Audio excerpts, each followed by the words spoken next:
Santiago. I want to apologize in advance for this video because it's raining outside. You probably hear it and like an echo if there is one. Sorry about it, guys, but I'm going to try to fix it as soon as I can. But today's video is going to be a little bit different. Normally I do some like vlogs, I do some cooking, and like I did a video with my son asking him some questions. But today's video is going to be me talking about how I had become a teen parent. But before we get into these, hit that subscribe button if you're not already subscribed. Also comment down below. I want to know if any of you guys were teen mothers and what your experience was like. And also give this video a thumbs up. That way it gets my video out there to other people so I can get more followers and bring more content for you guys. And also look in the description box. There's going to be my Instagram account linked down there below. So definitely follow me on Instagram, where you get like every single day I post stories so about things going on in the vlogs, and you guys can get a one-on-one on when I'm going to post a vlog and what kind of vlog is going to be done for that day. So yeah, so let's get into the video. So I want to just go over real quick how I became a teen mom. What was my situation, and then I'm gonna bring some questions up that are normal questions usually people ask other teen parents, to kind of go a little bit more into, I guess, detail and stuff. So anyway, so I got pregnant when I was 16 with my son, who is now 11, almost 12. I had him when I was 17. When I got pregnant, I was living in Jacksonville. And then before I got pregnant, I was living in Jacksonville. I had come down to Tampa to be with the father of my son, because we had that big distance. But I would come down in the summer, some like holidays I would come down, and we grew really, really close. So I had gotten pregnant in July of 2005, and I went to the hospital because I had these bumps on my lip, and I guess my immune system had been so low that when I went to the hospital, they told me, congratulations, you're pregnant. And I was shocked, like I couldn't move at all. And at that time, my son's father was sitting on a chair and he was holding on to the door. And when he heard the news, he had fallen out of the chair. So I was pretty shocked. I was scared. I was terrified. Like my situation, my current living situation wasn't good. It wasn't a good way to raise a child. So I was very confused. And the doctor had told me that because I was so young, they could call, or they should call my parents and let my parents know. And meanwhile, at this time, my mom had dropped me off in Tampa and she was in Jacksonville. So my parents were in Jacksonville and I was down here. And I had probably 2 days before I was going to go back home. So I told the doctor, I said, no, please, like, I'm going to do it. I want to be the one to tell them in my own way. So that's when they had, they were like, okay, fine, you can tell your parents, but you need to get this done as soon as possible because you are already about 2 months pregnant. So I was like, great. Now, when my parents came and got me, I went back home and I was really sad and emotional. I didn't know what I was going to do because there was such a great distance. I mean, he was in Tampa and I was in Jacksonville. So I remember I was crying. I'm like, what do I do? What do I do? How am I going to tell my parents? They're going to be so ashamed of me, and I was just terrified and scared. But my dad, probably about a week after I'd come home, my dad was sitting in our living room, and I came out and I told him, my dad, I was always able to talk to him about anything. He would talk to me about sex, he talked to me about God, he talked to me about drugs, he talked to me about anything. But it was kind of harder for me to do that with my mom because my mom would kind of freak out over every little thing. So I felt more closer to him. And granted too, let me just back up a little bit, because before I had gotten pregnant, when I was about 13 years old, I had gone to the doctor and they had told me that I had like these cysts on my ovaries, which later I would find out was PCOS, but they told me I had cysts on my ovaries, and they specifically told me that it was going to be hard for me when I get older to have kids, if I even could have kids. So going into that mindset where I wasn't really thinking about that, I was just like, oh, well, the doctor told me, you know, that it would be hard for me to have a baby. So, you know, I wasn't really thinking of that as a teenager. So, I mean, I knew what could happen. I knew chances could happen and I'd get pregnant, and I did, but I just thought it was going to be a lot harder because of what I was told when I was younger. So anyway, so I tell my dad, I go out to the living room and I tell him, I say, Dad, I have something to tell you. And I remember I was crying with tears. And I was like, I told him, I said, you know, I'm sorry, just please forgive me. And that's when he had said, you're pregnant, aren't you? And I said, yes, I am. Now, I was shocked. I thought that my dad would be the one to be screaming at me and yelling at me, because he was the one I would always talk to and go to about these things. But he wasn't. Surprisingly, he was very calm and relaxed. And I remember he had said, well, we're going to go out to eat. Since, you know, you're eating for two, we're going to go out to eat and we're going to talk about options. Now, before I had told my parents, though, because I went from Tampa and I went back to Jacksonville, and it was about a week in between. And I remember down the streets, probably like walking distance, it was probably about 20 minutes. But there was a Planned Parenthood down there. And I was sitting there and I'm like, geez, what am I going to do? What am I going to do? What am I going to do? You know, like I can't have a baby at this point, you know? And back then I was very like, I don't know if I would really say pro-choice, because those things really didn't like exist that much back then, like the pro-choice and pro-life. But this is, I guess, when Planned Parenthood had just started to come out. But I never thought about, you know, what today I'm pro-life, but I never thought about those things back then. And this is partially the reason why I have changed to pro-life. But anyway, that's a different video. But so I remember I had called Planned Parenthood and I told them, I said, look, you know, I'm pregnant, I'm 16 years old. Do I need permission from my parents to have a baby? And they said, no, you know, just come in. They had said, no, just come in, you know, we'll do what we do. We'll test, you know, and see if you really are pregnant, and we'll, you know, tell you about your options. And back then, we didn't really have computers. Not like it is now. Like, there was computers and laptops, but we didn't really have, like not at home, at least. You'd have to go to, like, the library. Like, even phones, you had, like, the cheap flip phones. But we were too, like, poor to really afford those. So I would go to across the street and use a payphone. But anyway, so I remember I was just like, okay, fine. I'm going to go to Planned Parenthood and I'm going to see what are my options. But then I remember, because I had a friend I was talking to, and she had told me how she was pregnant and that she was going to have an abortion. And I told her, I said, well, what exactly like happens? So I had found out what that means, what an abortion, exactly what they do. And that's when I just freaked out. I was like, I can't do this. I can't take my child away. You know, like it just started to sink in. I'm like, I can't do that. I did this, my responsibility. I have to step up and I have to be a woman. And thank God I did, because my son changed my life completely. And if I didn't have him now, I probably would be, I really don't know where I would be. I want to say I hope that I wouldn't be out on the street. Because my plans were always, you know, to go to college. I don't know where I probably would be, but my situation just wasn't good. So I really don't know. But anyway, so I told him, we went out to eat. And then he told me, he was like, look, don't tell your mother. I will tell your mother.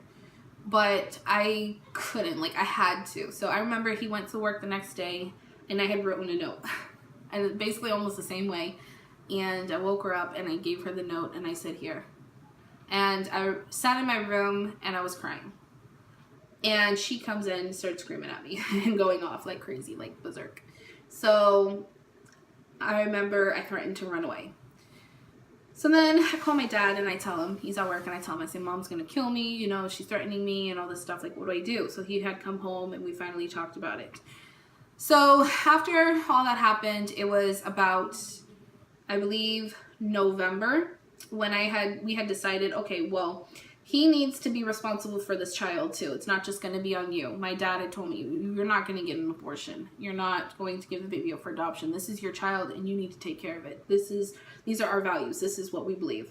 So I remember they had sold everything, you know, and we went and came down to Tampa to live with my ex-husband, my son's father, who is my ex-husband now, and I lived with his parents, and thankfully his parents were so, like, his mother she was disappointed, but at the same time, she's Peruvian, she's Spanish, so it's not like white parents, it's completely different, but she was very understanding, and she took me in, you know, she was like, you know, this is my daughter now, this is my daughter, that's my son, that's my grandson, so she had helped me through a lot, but it was hard. It was very hard because I was still going to school. I was working. My very first job I remember was working at Dunkin' Donuts, and I had gotten fired for having morning sickness. And I remember this guy, and actually a funny story before, because I mean, I'm going into this whole thing. I had taken care of kids, but I've never had a kid. So when I was working at Dunkin' Donuts, my manager wanted me to use bleach and mop the floors, and I didn't think that bleach was any like big thing, which now I know it's a no-no. You're not supposed to do that. And I remember I was cleaning the floor with it, and honestly, I mean, I was very skinny. So, and when I was pregnant with him, mind you, I was supposed to have him in April, and it was probably in like November, December, so I really wasn't that big. So I was cleaning the floor, mopping the floor, and the owner, he had come by, and he stopped, he looked at me, and he said, "What's going on?" And I remember I told him, I said, "Well, you know, I'm cleaning the floors." And he's like, "Put it down, sit down, give me a second." So I remember he went into the back room and he screamed at the manager. And so they both came out, and he was like, "Oh," and then my manager was like, "Oh, I didn't know she was pregnant. I thought maybe she was just fat." What an insult, okay? What an insult. And I remember the guy looked at him, and the owner, he was like, "Look, take some time off, okay? Like, make sure, like, just get yourself checked." He didn't know, and I'm going to reprimand him on this, but, you know, so I was treated pretty well after that. But then I guess because I had gotten him in trouble, my manager in trouble, that's when he decided to retaliate. And he was like, "Look, if you're not going to come in, then don't come in at all." So I remember saying, "Okay, fine." And I didn't realize back then that, you know, they can't really fire you for that reason. But I just didn't think about it. So I remember that I had went to get my check, and he had apologized to me, and he was like, "Look, come back. You know, I'm sorry. It was just really busy here. We really needed you, and, you know, I'm sorry." And I told him, I said, "Guess what? I can do better than this job. I can do better than this low life minimum job." And I walked out of there, and I felt like a boss. I'm not gonna lie, I really did. But anyway, so it was really hard because I was going to school. I was going to a high school, and it was so crowded and so packed. And I remember that there was like these girls, and these girls, they were talking about me behind my back. And I'm the kind of person where I'm like, fine, you know, if they get in my face and they say something to me, then that's a different story. But, you know, and I'm also pregnant, so they want to talk about me, let them talk about me. I'm not ashamed that I have a baby. I've never been ashamed of anything in my life. Like, not having a baby, not, you know, the situation I was in when I was little, moving around and stuff like that, living in shelters and cars and all sorts of things. I've never been ashamed of my life. This is my life. You know, I'm proud of it. So I remember my teacher, one of my teachers, she wanted me to get up in front of the class and talk to the kids. I was always very shy though, like in front of people in public, so I couldn't do it. But anyway, so all these girls, they were talking, and they're like, you know, she's pregnant, and she's probably got multiple baby daddies, and this and that, which wasn't true, because everybody knew my baby daddy. They knew him from school, and they knew who he was. But anyway, funny story, the next year, all those girls that were talking about me being pregnant, that's when they decided that they were going to get pregnant. And I'm telling you, that school had probably about 10% of the kids in that school ended up being pregnant. And this is when teen pregnancy started becoming 2006, 2007. Teen pregnancy was really, really high. It was really getting higher and higher. And I felt like when I had become pregnant, everybody wanted to be pregnant. I had a friend, she said that she wanted to be pregnant, or she wanted to have a baby. And I remember telling her, it's hard. Don't. After I had my son, I was like, don't have a baby, just wait. Today, she ended up having a baby. About a couple weeks after I had mine, she ended up telling me she was pregnant and so forth. And it was really hard, but I had to step it up. Anyway, so I had my son. It was a very, very easy. I was in labor for 24 hours. My son was born at 11:54 at night. He was a great baby. He never cried. He was happy. He was smiling. He had big blue eyes, dark black hair. He literally looked like a little Mexican baby, but he is Peruvian. But he was so cute. But I remember they would feed me ice chips. They wouldn't let me eat anything at all, but they would just feed me ice chips. And even when right before I had him, I remember I went to the school where my his father was, and I remember just walking in the halls in labor, and I went and I got him and I said, it's time. And I actually was in labor that night before. I never knew I was in labor. But the next day I had an appointment. But I was a week, my son Michael, he did come a week late. So he was supposed to be born on April 1st and he was born on April 7th. But such a blessing, such a beautiful little baby. All the nurses loved him. And back then they didn't have it where the babies would stay with you. They would bring them back into the NICU, clean them up. And sometimes they would take babies and they would, you know, take care of them while the mother got some sleep. And I just remember in the hospital, all the nurses fell in love with my son. They said he was a beautiful baby. He was so quiet. He was so happy. He slept through the night. It was wonderful. And the lady, the nurse came in and asked me if they could keep him in the NICU. And I remember I was so tired and I was so young, you know, my body. It was hard because I was so young and I just had this baby. And compare this labor compared to my other labors, being so young, it was a lot different, let me tell you that. But anyway, so I told them, yes, okay, fine. Like, I got some sleep that night and I was like, great. I had all these plans, but I ended up not being able to breastfeed him. That was my plan. I wanted to, but I wasn't able to. So we had stopped that. Then about a year later, in 2017, me and his father, we ended up getting married. And I quit going to the high school. I couldn't do it because at that time, when we had gotten married, I was working at Bed Bath & Beyond. I worked there for 3 years, so I was working and I was going to school. And the last 2 years the last year when I was supposed to graduate, I ended up not graduating. I had 2 months left. I ended up not graduating and he ended up graduating because the idea was he was going to go to school and I was going to work. Because I was always taught that you take care of yourself, you know, so I didn't really want to rely on him for that. And then he got a job, and from there, I mean, it was a struggle. It was really, really hard to take care of him, but thank God I had my mom. Thank God I had, you know, his parents and everybody to help me with him, and he was a blessing, a beautiful blessing. But that's just basically, you know, how I became a teen mom. And now he's almost 12 years old and I just don't know where the time has gone by. I really don't, because time goes really fast. Sorry, by the way, I had my hair sticking up. I didn't even realize that until now. So that's that story. So now I'm going to do some questions that I had found online. So the very first question was, how old were you when you had your first child? Like I said, I was 16 when I got pregnant and I was 17 when he was born. What made you decide to have children at a young age? Of course, like I said, I didn't think that I could get pregnant, but I ended up getting pregnant. What were some of the challenges that you faced being a parent at a young age?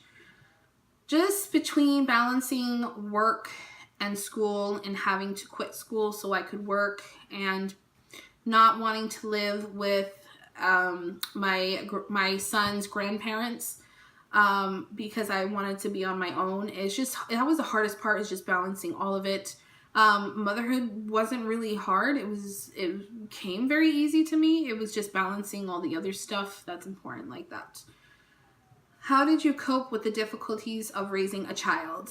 How did I cope with, okay, before I got into YouTube, I remember watching many, we now have motivation videos on YouTube, so we'll watch videos of other mothers taking care of their children and stuff like that, and it kind of motivates us and it gives us, but at the same time, I've always loved learning about kids and studying about child psychology, and I just loved all those types of things. So me coping with them, I mean, it really wasn't hard to cope with them because I had that motivation. I had that motivation from my mom. I had the motivation from his mom and his dad. And, I mean, I had that help, which I'm so thankful for. And just wanting to be the best person that I could be for my child, because it was so hard for me growing up and I didn't want that for him. So just giving 100% and trying to remind myself, if I don't do 100%, well, then he's the one who's going to suffer, and I just didn't want that. So that was my motivation,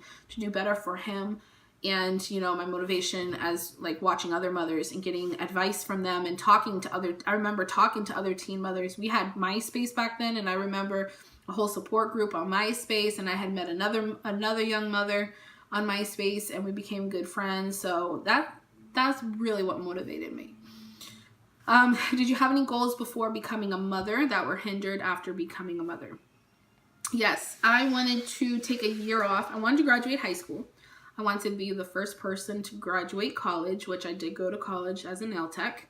I'm a licensed nail tech. And my goal was to travel the world. And I originally wanted to be a missionary. I wanted to go to other countries to talk about God. And I also loved photography. So I had this whole idea of going in it to be a photographer. But then of course, you can't do those things when you have a newborn, a baby. So that came to a halt. But I can still do it later on in the future, which I'm planning to. No doubt every parent gets stressed out as a parent. Do you think that being a young parent made the job more stressful? Yes, because I was young. I was young, and I still had a lot to learn, you know, in life. I had so many responsibilities put on me all at one time. And it was that point of like, can I do this? Like, I had that motivation, but of course I would go and I would say, can I do this? Can I really do this? Did I make the right decisions for him? Did I make the right decision for me? You know, but I mean, being so young, you want a life, you want to explore the world, you know, and you're now bound to this child. And it was so stressful because even though I had experienced life, I didn't really experience life. And that made it really difficult being so young. Did you have a second child while you were still in your teenage years? Before my son, I had ended up having a miscarriage before, but no. After that, no. I was just like, nope, I'm getting on birth control for this point. What would you tell a teenager who was considering being a mother? If she was considering being a mother, I would say wait, because you can't take it back. You are bound to that child. So you can forget about your friends. Your friends aren't going to be there. You are taking that responsibility on yourself, because you can't rely on this man to take care of that child, because especially when they're young, you're the one who has to take care of that child, right? But he doesn't have to stick around. And even though you might think that he will, now being older, being almost 30 years old, now I understand why people say to wait, wait till you're married, because it does become hard and you are more, it's just more stressful being so young. So unless you want to take on the stress of being a young parent, and the people that look at you differently, and you have to work, and honestly, there's so much poverty as there is, and you just don't want to take that risk. You want to have an education for your child, for you. So honestly, don't have sex, or be smart. If you're thinking about having sex and you don't have a parent that will talk to you, we have the internet, go on the internet, and if you are thinking about having sex and you don't have a parent, you can always, come on here and comment me or message me, and I'll talk to you, I'll tell you things, because there's birth control options, there's abstinence, there's all sorts of things, like when you are on birth control, not to take medicines while on it, and if you do, then you have to be extra protected, and I mean, just think about the pros and the cons, and I'm telling you, if you write all of them down, there's going to be more cons than there are pros. Don't grow up so fast. Don't try to grow up so fast. Enjoy life, because you only have one life, and once your child is old enough to be on their own, and you're old enough where that child is on their own, well, then you're going to be too tired to want to really venture out and do the things that you wanted to do. So just wait. It's not worth it. It's not worth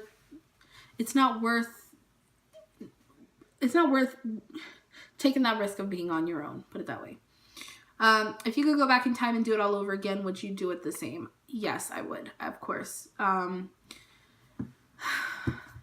I never regret my decision with my son. I would do it 100,000 million times.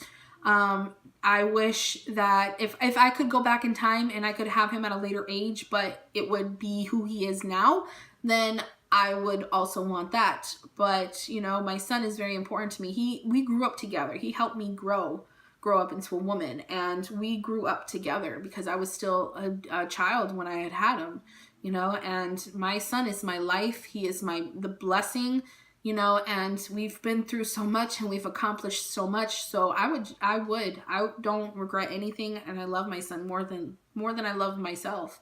But that's basically it, guys, for this video.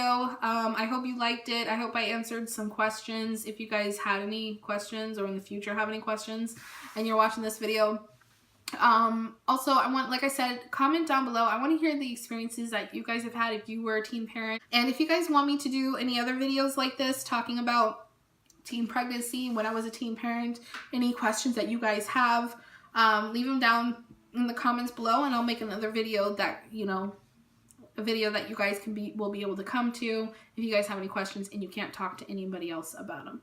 Anyway, guys, thank you so much. I love you. I'll see you in the next video I make, and follow me on Instagram so that way you'll know as soon as I post another video. But all right, guys, thank you so much. Bye.